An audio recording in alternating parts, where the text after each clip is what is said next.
they're routing.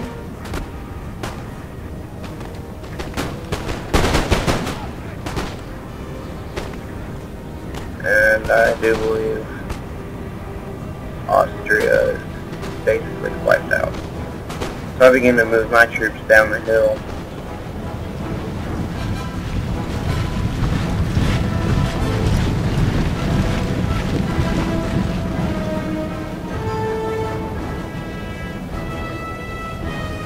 I lost a few guys right there. In that little firefight.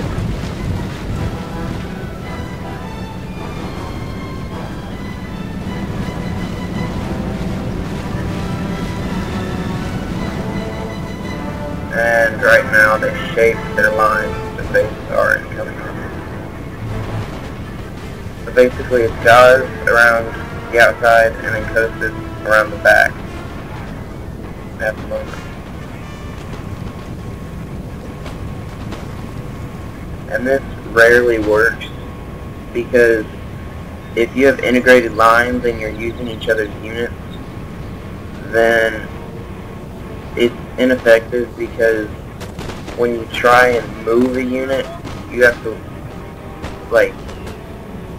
explain it to your opponent or your ally, and you have to have him move his unit to adjust to where you moved yours. And also if you move yours, it could leave his unit vulnerable, or vice versa. And so this rarely works, unless you just completely overpower the enemy.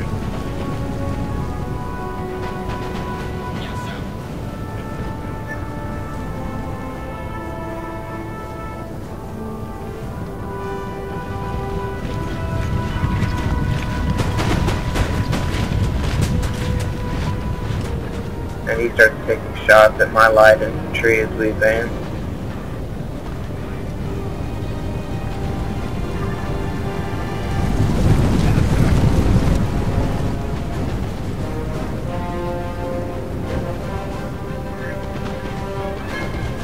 And they start taking shots at his guys who are not using light infantry strategies. So they're taking more casualties.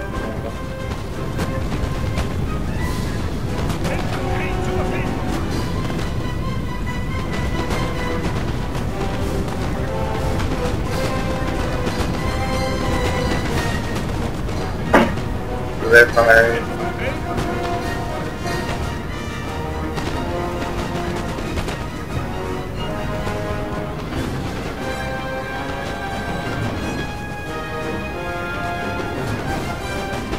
Obstacle is going into both lines because he has light infantry and line infantry all mixed together in that jumble right there. So he's taking double the casualties right now. This Scott over here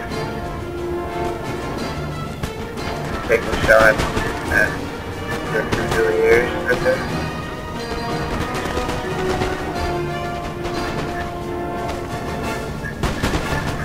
He charges his cavalry, so I move my light infantry back behind my line so as to protect my light infantry. So he changes from my guys to British, goes after them. I get a few shots off, and then I switch into square.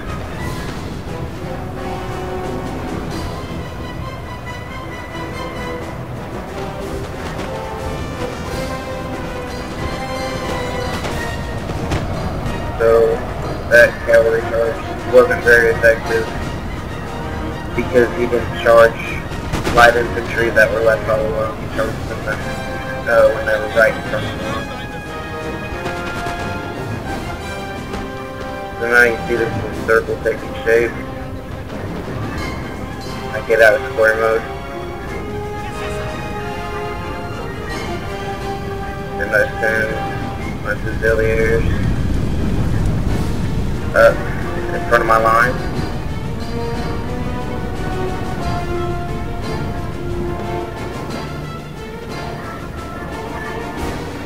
and the British are moving around their back to try and flank them. The men are fatigued, sir, and must rest a while. So I get my light infantry back out there.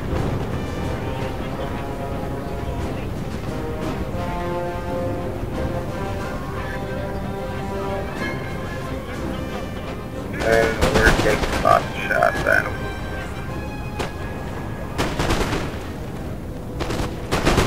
So he begins to lose lots of troops.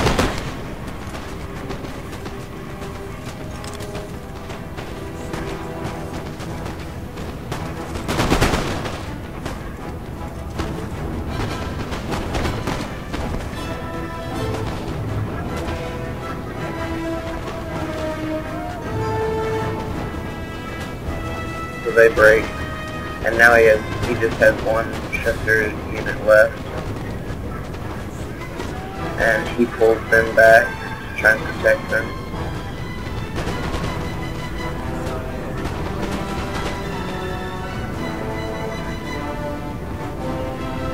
I move my light infantry forward.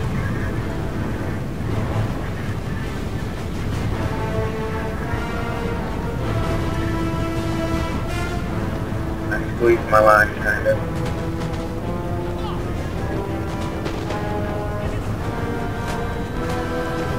And you can tell by the casualties, I won that little skirmish because, see, those bodies right there, and just over here, see these bodies. That is why, if you double stack your line, you have to be really careful. Double stacking, putting your light infantry like right in front of your line. You have to be really careful when doing that, because you can deal twice the damage, but you take twice the casualties. And right here, I move my line into a more effective way of using them.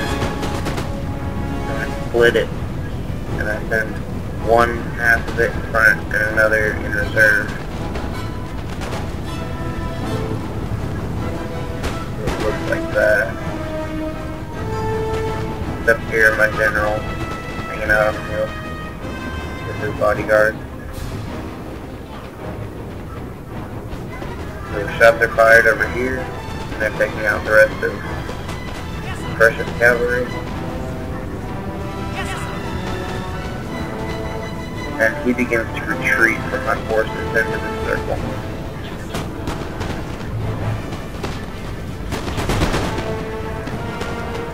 So, General is right there, and these guys are getting flanked, and they're taking lots of damage. So, their morale shouldn't last very long. They're also very tired.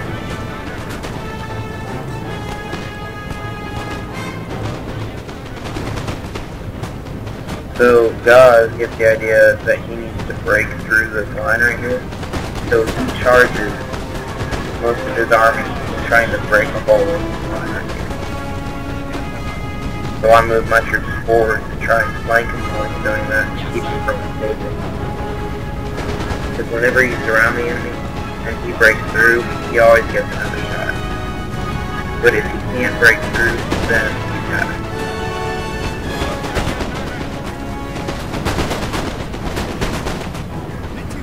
And another tip, campers never win unless the attacker plays by their rules. Because if you attack a camper head on, you're going to win. But if take your time and surround them like we did, then you pretty much have won the battle.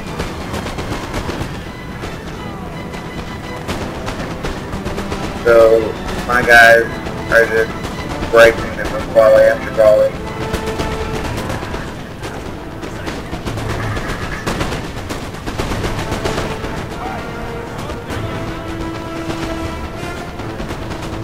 And I do lose my center auxiliaries, but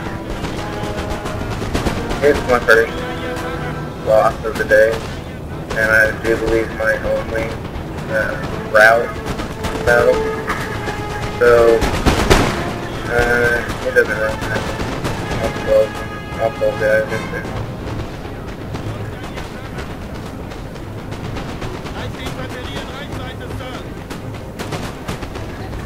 So you can see just how many shots are fired. Because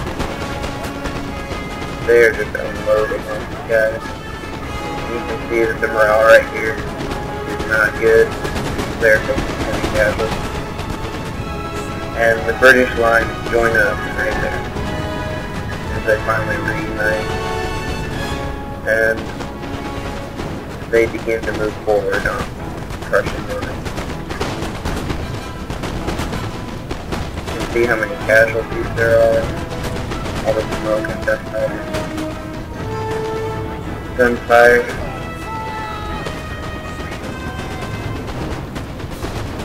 So my ally is taking heavy casualties and not running in there, so I have to move forward to take some of that fire for him and try and whittle down my opponent's line so that they can deliver such heavy blows. So I move my troops forward a bit, and they start to take shots on the line of the trees.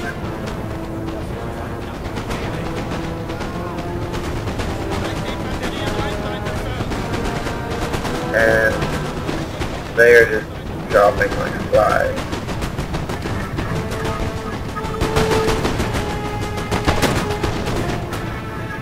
One of our units has And used all its ammunition about up. this time in the battle, my light infantry begins to run out of ammunition. So I pull them back because I have to throw them into melee. Because if you have the advantage of numbers, you don't want to go into melee and risk skill. Risk losing your troops to their elite unit. So if you have the advantage of numbers, use fire.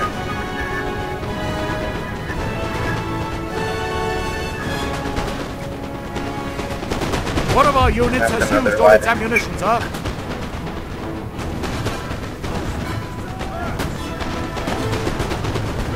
And I still have all my reserves right there.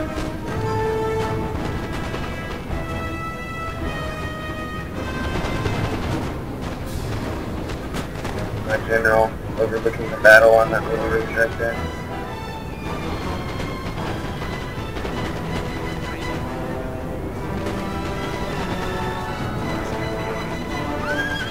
Look at that.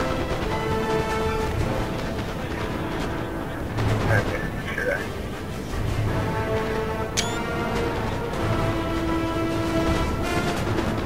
So they're still taking mass casualties.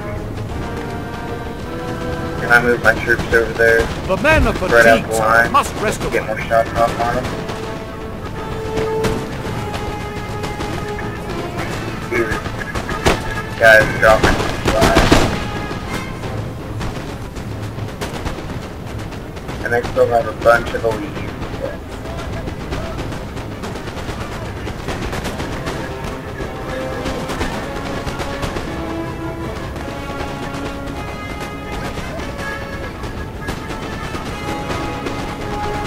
So my ally holds out by bringing in some of the reserves right there. Holds out and manages to push through their attack. And begins to advance on them, while what's left of the Prussian army begins to march on my guys.